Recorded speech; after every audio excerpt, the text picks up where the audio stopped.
प्रिय साथियों नमस्कार, कैसे हैं। रिजर्व बैंक ऑफ इंडिया ने ग्रेड बी ऑफिसर के लिए एक वैकेंसी आउट की है। साथियों हम जानते हैं कि रिजर्व बैंक ऑफ इंडिया में कई तरह के पोस्ट होती हैं, जैसे कि जनवरी में एक वैकेंसी आउट होती है ऑफिस अटेंडेंट के लिए, जो कि ग्रुप डी की भर्ती है, कह सकते हैं चपरासी की भर्ती है। उसके बाद अगले ही महीने रिजर्व बैंक ऑफ इंडिया ने असिस्टेंट यानी क्लर्किकल पोजीशन के लिए भर्ती की, और अब बारी है आरबीआई ने ग्रेड बी की भर्ती निकालकर आरबीआई के अंदर ऑफिसर कैडर पर रिक्रूटमेंट किया है। तो साथियों इस वीडियो में मैं आपको ओवरऑल जो नोटिफिकेशन है उसका क्रक्स बताने वाला हूं। एज क्या है, eligibility, exam pattern, exam date, vacancy, salary, job profile, सारी जानकारी आपको इस छोटी सी वीडियो में देखने को मिलेगी। साथियों इस वीडियो को आप स्पीड बढ़ाकर भी देख सकते हैं, मल्टीप्लाइड बाई 1.5 या 2 की स्पीड से, तो भी आपको सारी चीजें अच्छी तरह से समझ आएंगे। तो ये वो ऑफिशियल नोटिफिकेशन है जिसकी टैगलाइन है build your nation build your career, और इसके साथ इन्होंने आरबीआई के अंदर ग्रेड बी की भर्ती के लिए आवेदन मांगे हैं। मैं आपको लेकर चलूंगा पिछले 6 साल की भर्तियों को, ठीक है। यदि इस साल को हटा दिया जाए तो पिछले 5 सालों में क्या इतिहास रहा है आरबीआई का। सबसे कम वैकेंसी अनफॉर्चुनेटली इसी साल आई है 2026 में, आप देखेंगे। सबसे हाईएस्ट वैकेंसी 2021 में थी 322, 2022 में 294, 23 में 291, 24 में 94, 2025 में 120 और 2026 में 60 वैकेंसीज आपको देखने को मिलती हैं। और इन 60 वैकेंसीज में भी अगर हम बात करें तो 40 वैकेंसीज हैं जो जनरल कैटेगरी में है। जनरल कैटेगरी यानी कि एक जनरल असिस्टेंट मैनेजर की जो पोजीशन है उस कैटेगरी की मैं बात कर रहा हूं। यहां जनरल ओबीसी एससी एसटी वाला जनरल नहीं है। दूसरा साथियों ये टेक्निकल प्रोफाइल्स हैं डीईपीआर और डीएसआईएम डिपार्टमेंट के अंदर। अगर डीईपीआर की बात करें तो department of economic and policy research, and DSIM यानी कि department of statistics and information management. तो ये टेक्निकल प्रोफाइल्स हैं जिसमें इन्होंने 10-10 यानी टोटल 20 वैकेंसीज निकाली हैं। तो यहां पर हम बात करेंगे फिलहाल इन 40 वैकेंसीज की जो कि जनरल पोजीशन में। इसमें भी आप देख सकते हैं कैटेगरी वाइज डिवीजन है। तो अब साथियों बात करते हैं कि अगर आप आरबीआई ग्रेड बी के लिए अप्लाई करते हैं, आप एससी एसटी पीडब्ल्यूडी कैंडिडेट हैं तो आपको 100 रुपए देने होंगे, 18% जीएसटी अलग से लगेगा। अगर आप जनरल ओबीसी या इकोनॉमिक वीकर सेक्शन कैटेगरी से हैं तो आपको पे करना होगा 850 रुपए और जीएसटी 18% अलग से लगेगी। अगर आप स्टाफ हैं आरबीआई का तो आपको कोई फी पे करने की जरूरत नहीं है। साथियों एप्लीकेशन का जो सबमिशन विंडो है वो 29 अप्रैल से स्टार्ट होगा और 20 मई तक आप अप्लाई कर सकते हैं। 20 मई शाम 6 बजे तक आप अप्लाई कर सकते हैं, इस बात का ध्यान रखना। साथियों dates of online written exam officers in grade B general category की अगर मैं बात करूं, ठीक है, डायरेक्ट रिक्रूट जनरल कैटेगरी, तो डीईपीआर की यहां मैं बात नहीं कर रहा हूं, यानी कि 60 में से 40 वैकेंसी की बात कर रहा हूं। उसका फेज 1 होगा, ऑनलाइन एग्जाम होगा, 13 जून को होगा। फेज 2 जिसमें 3 पेपर शामिल हैं, पेपर 1, पेपर 2 और पेपर 3, ये होने वाला है 25 जुलाई 2026 को, ठीक है। तो इसमें 3 लेवल हैं, फेज 1, फेज 2 और फेज 3। फेज 3 में इंटरव्यू है। तो फेज 1 फेज 2 में क्या क्या पूछा जाएगा, कितने मार्क्स का होगा, इन सब पर चर्चा करेंगे जैसे जैसे वीडियो आगे बढ़ेगी। तो साथियों अब मैं यहां पर आपको बताना चाहूंगा एज लिमिट।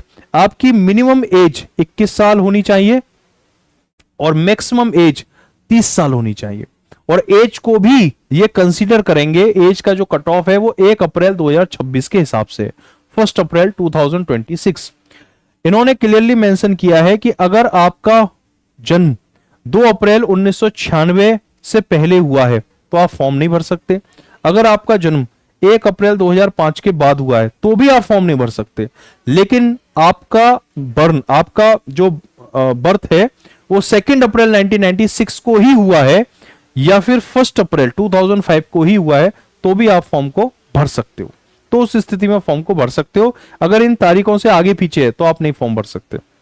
साथियों रिलैक्सेशन की बात करें, एससी एसटी में 5 साल का एज रिलैक्सेशन है, ओबीसी में 3 साल तक का है, PWD general economic weaker section में 10 साल है, एमफिल या पीएचडी जो होल्डर्स हैं उनको 32 साल और 34 साल तक का एज रिलैक्सेशन दिया हुआ है। अगर आप एमफिल हैं तो 32 तक अप्लाई कर सकते हो, पीएचडी तो को 34 ईयर्स तक आप अप्लाई कर सकते हो।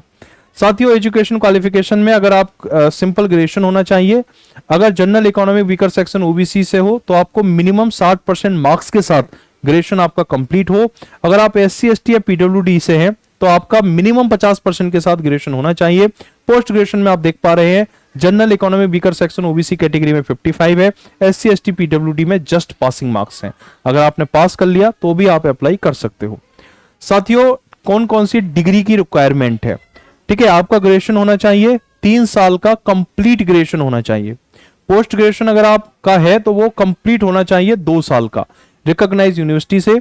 CGPA कन्वर्जन लॉ इन्होंने बताया हुआ है, अगर आपका 6.75 का CGPA है तो उसे ये 60% देखेंगे, 6.25 को 55% के तौर पे देखेंगे। नंबर ऑफ अटेम्प्ट, अगर आप जनरल या इकोनॉमिक वीकर सेक्शन कैटेगरी से हैं और आपने 6 बार फेज 1 का एग्जाम दे दिया है तो आप अप्लाई अब नहीं कर सकते। लेकिन अगर आप SC ST OBC की या PWD कैंडिडेट हैं तो देयर इज नो रेस्ट्रिक्शन, तो फिर आपके ऊपर कोई भी किसी तरह की लिमिटेशन यहां पर फिक्स नहीं की गई है। आप फॉर्म को फिल कर सकते हैं जितनी चाहे उतनी बार, एक पर्टिकुलर सर्टेन एज लिमिट के अंतर्गत। पे स्केल की बात करते हैं साथियों, तो भाई देखो बेसिक पे है इसका 78,450, 78,450 के बेसिक पे से ये स्टार्ट करते हैं। तमाम तरह के इसमें अलाउंसेस हो गए, चाहे स्पेशल अलाउंस, ग्रेड अलाउंस, महंगाई भत्ता, DNS अलाउंस, लोकल कॉम्पिसेटरी अलाउंस हो गया, special grade allowance, learning allowance, HRA हो गया। इन सारे तमाम तरह के अलाउंसेस को जोड़कर आपकी शुरुआत में जो एक मंथली ग्रॉस एमिलमेंट है, यानी कि जो शुरुआती आपकी सैलरी है वो 1,54,936 रुपए तक ये बना देते हैं। ठीक है, और इसमें HRA शामिल नहीं है जो आपके पे का 15% है। तो आप अंदाजा लगा सकते हैं कि ये RBI ग्रेड बी इस देश का बैंक के अंतर्गत सबसे बड़ा अधिकारी का एक पद है। ठीक है, इनिशियल ज्वाइनिंग के बेसिस पर अगर मैं बात करूं तो उसमें सैलरी भी फिर उसी हिसाब से है।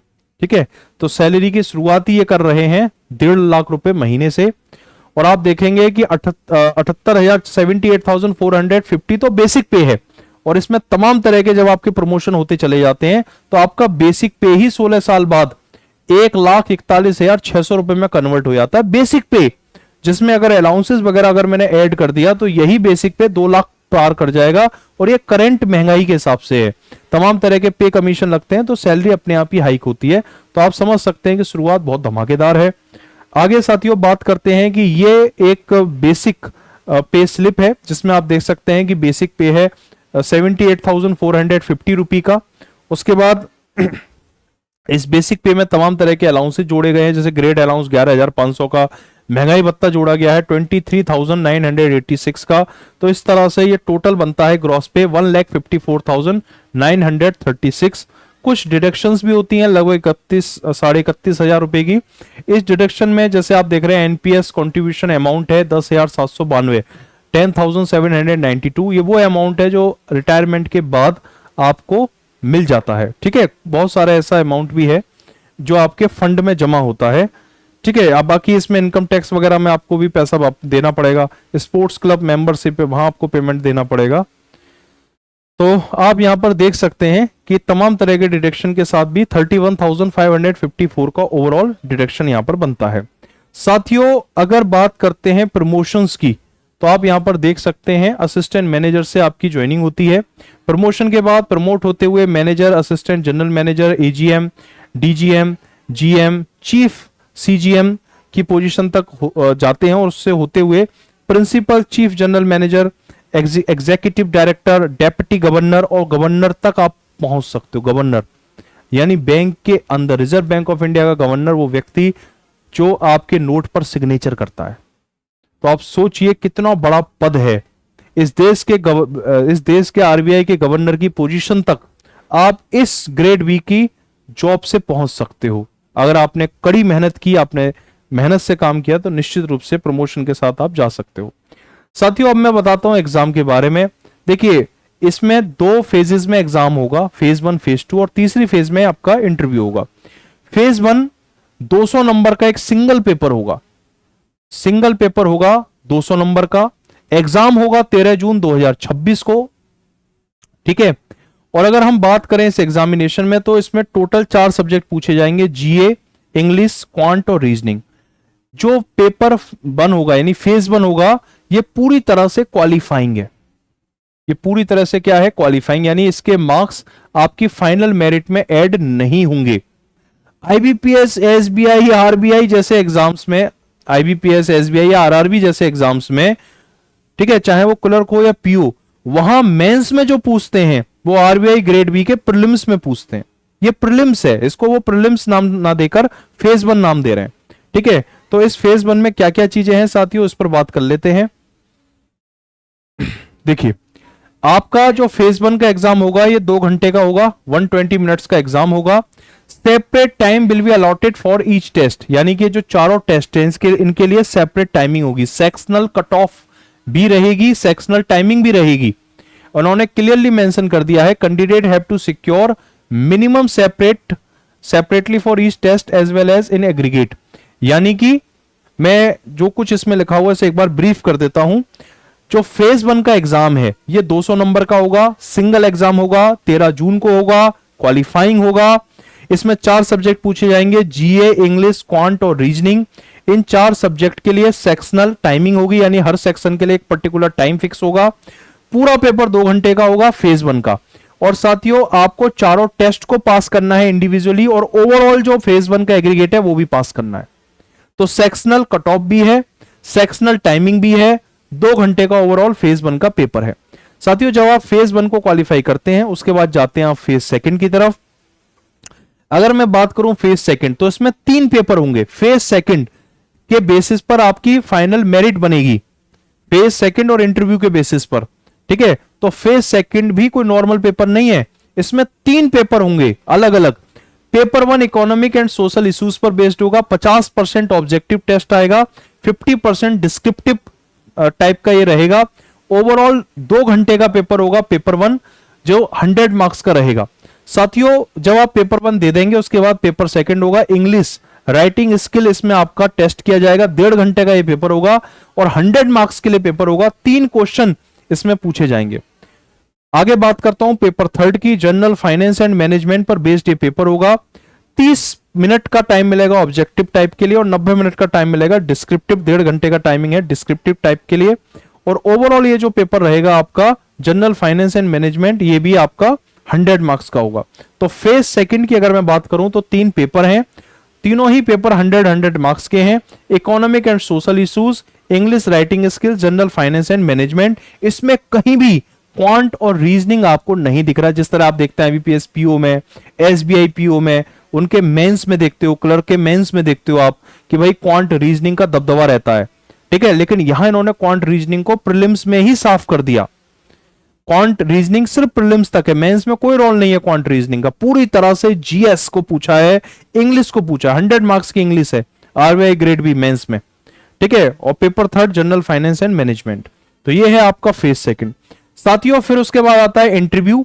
इंटरव्यू के लिए इन्होंने कहा है कि आपका फेज 2 में जो भी स्कोर है उसके बेसिस पर, फेज 2 का जो भी स्कोर है, फेज 2 में 3 पेपर हैं। ठीक है, इन तीनों पेपर के स्कोर के बेसिस पर ये आपको इंटरव्यू के लिए इनवाइट करेंगे। इंटरव्यू 75 मार्क्स का रहेगा, 75 नंबर का आपका इंटरव्यू रहेगा। ठीक है, और इंटरव्यू के लिए अगर इन्होंने मेंशन किया है, candidate shall be required to undergo personality assessment conducted by the bank before appearing for the interview. जैसे आपने देखा पिछले साल एसबीआई पीओ में कंडीशन रखी गई थी कि एक प्रोफाइल बनानी है उनको इंटरव्यू से पहले, तो वैसी ही प्रोफाइल यहां बनेगी। यानी कि आपका पेपर जो फेज 2 है वो आपने क्वालिफाई कर लिया, अब आपका इंटरव्यू है। तो इंटरव्यू से पहले, ठीक है, ये आपकी एक पर्सनल असेसमेंट टेस्ट लेंगे आपकी, और उस पर्सनल असेसमेंट टेस्ट की जो रिपोर्ट होगी वो इंटरव्यू डेस्क पर पहुंच चुकी होगी आपके इंटरव्यू डेस्क पर पहुंचने से पहले, ताकि उस आधार पर एक क्वेश्चन पूछे जा सके, एक परसेप्शन क्रिएट किया जा सके। कैंडिडेट इंटरव्यू हिंदी और इंग्लिश, जिस भाषा में भी वो कंफर्टेबल है उस भाषा में दे सकता है। ऐसा कोई जरूरी नहीं है कि भाई आपको इंटरव्यू हिंदी में ही देना है या इंटरव्यू इंग्लिश में ही देना है। कैंडिडेट में ऑप्ट फॉर इंटरव्यू इधर इन हिंदी और इंग्लिश, जो भाषा में आप कंफर्टेबल हो उसमें आप दे सकते हो। Final selection will be through merit list which will be prepared by adding marks secured by candidate in phase 2 examination and interview। तो जो आपकी फाइनल मेरिट बनेगी फेज 2 और इंटरव्यू के मार्क्स के बेस पर बनेगी, उस आधार पर आपकी फाइनल ज्वाइनिंग भी दी जाएगी। ठीक है, प्रोविजनल अलॉटमेंट। साथियों, अब मैं आपसे बात करूंगा सिलेबस के बारे में। जैसा आप जानते हैं फेज 2 का जो पेपर 1 है उसमें इकोनॉमिक एंड सोशल इश्यूज पूछे जाएंगे। अगर आप आरबीआई ग्रेड बी के ऑफिशियल नोटिफिकेशन को देखें तो प्रॉपर आप देख पाएंगे, उसमें प्रॉपर इन्होंने एक सिलेबस बताया गया है। ग्रोथ एंड डेवलपमेंट में क्या पूछेंगे, इंडियन इकोनॉमी में, ग्लोबलाइजेशन में, सोशल स्ट्रक्चर इन इंडिया, ठीक है, और कौन कौन से रेफरेंस मटेरियल हैं उन पर भी इन्होंने चर्चा की है। साथियों पेपर सेकंड होगा इंग्लिश राइटिंग स्किल्स का। उसके बाद paper third general finance management, जिसमें फाइनेंशियल सिस्टम पर रिलेटेड ये 7 टॉपिक हैं जिन पर डिस्कशन किया जाएगा, जिनसे रिलेटेड क्वेश्चंस आपको एग्जाम में दिखेंगे, चाहे ऑब्जेक्टिव हो या फिर रिटन हो। ठीक है, देखो फेज सेकंड में ऑब्जेक्टिव भी है, एमसीक्यूज भी हैं और सब्जेक्टिव भी है, आपको लिखकर भी आंसर देना है, कंप्यूटर के थ्रू ही करना है वो भी काम। फाइनेंशियल मार्केट प्राइमरी और सेकेंडरी मार्केट है, फॉरेक्स, मनी, बॉन्ड, इक्विटी, इन सब पर बातचीत है। इसकी एक अलग से मैं वीडियो बनवा दूंगा चंदन सर से रिक्वेस्ट करके। चंदन सर हमारे इस बैंकिंग बाय आरडब्ल्यूए चैनल पर साथियों जीए पढ़ाते हैं, तो वो एक अलग से वीडियो बना देंगे। आरबीआई ग्रेड बी के फेज सेकंड में जो जनरल स्टडीज है, जीए है, फाइनेंशियल, ये सब कुछ, इसका एक डिटेल्ड वीडियो चंदन सर के थ्रू मैं बनवा देता हूं, वो आप एक बार वीडियो जरूर देखना, इसी चैनल के वीडियो सेक्शन में आपको वीडियो मिल जाएगी। ठीक है, जनरल टॉपिक्स में basics of derivative, financial risk management, global financial market, ये सब कुछ इसमें मेंशन है। इसकी एक अलग से सेपरेट वीडियो बना देंगे जो इस पूरे सिलेबस को डिफाइन कर रही होगी। साथियों आगे बात करते हैं मैनेजमेंट, तो fundamental of management and organisational behaviour.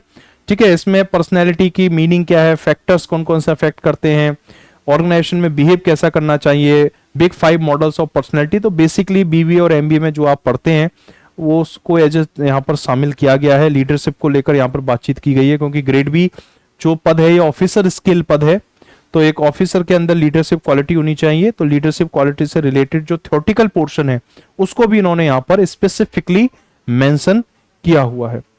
ठीक है, इसके अलावा ethics at work place and corporate governance, यानी कि पूरा इन्होंने सिलेबस दिया हुआ है फेज सेकंड का। तो आप अगर इस सिलेबस के एक एक टॉपिक को कवर करते हैं तो फेज सेकंड के लिए आप पूरी तरह से तैयार हो जाएंगे। ठीक है, तो साथियों इस वीडियो में मैंने आपको कंप्लीट इंफॉर्मेशन दे दी है, और आप इस पूरी वीडियो को देखने के बाद आपको एक बात जरूर समझ में आ गई होगी कि भाई ये जॉब प्रोफाइल एक नंबर है। ठीक है, अगर इंडियन बैंकिंग सिस्टम की बात की जाए तो आप जानते हैं आरबीआई इंडिया की एपेक्स बॉडी है, बैंकिंग सिस्टम की सबसे बड़ा बैंक इंडिया का आरबीआई है। वो फाइनेंशियल इंस्टीट्यूशन है, पूरे देश पॉलिसी बना रहा है। वो इस देश की महंगाई को कंट्रोल करने में आरबीआई की एक बड़ी भूमिका है, इन्फ्लेशन को कंट्रोल करने में। तो रिजर्व बैंक ऑफ इंडिया में अगर आपको एक अधिकारी का पद मिलता है तो ये वास्तव में आपके लिए सौभाग्य की बात होगी। और आप देख पा रहे हैं कि सैलरी भी इसमें अच्छी खासी सैलरी है। शुरुआत ही ये कर रहे हैं लगभग 1.5 लाख रुपए महीने से, और समय के साथ साथ ग्रोथ के साथ साथ यही सैलरी आपकी 2 लाख क्रॉस कर जाएगी बहुत ही कम समय में। ठीक है, तो अगर आप ग्रेजुएट हैं और आप इच्छुक हैं तो जरूर आप इस फॉर्म को फिल कीजिए। पूरा कंप्लीट इंफॉर्मेशन मैंने यहां दे दिया। बाकी डिटेल्ड इंफॉर्मेशन के लिए आरबीआई ग्रेड बी के नोटिफिकेशन को एक बार आप रिव्यू भी कर सकते हैं, और उस पूरे नोटिफिकेशन का जो क्रक्स है इस वीडियो में मैंने कवर किया है, और कोशिश की है कोई पॉइंट छूटे ना। ठीक है, तो इस वीडियो में इतना ही साथियों, थैंक यू। और अगर आप नए हैं चैनल पे तो इस चैनल को सब्सक्राइब जरूर करें। थैंक यू, जय हिंद।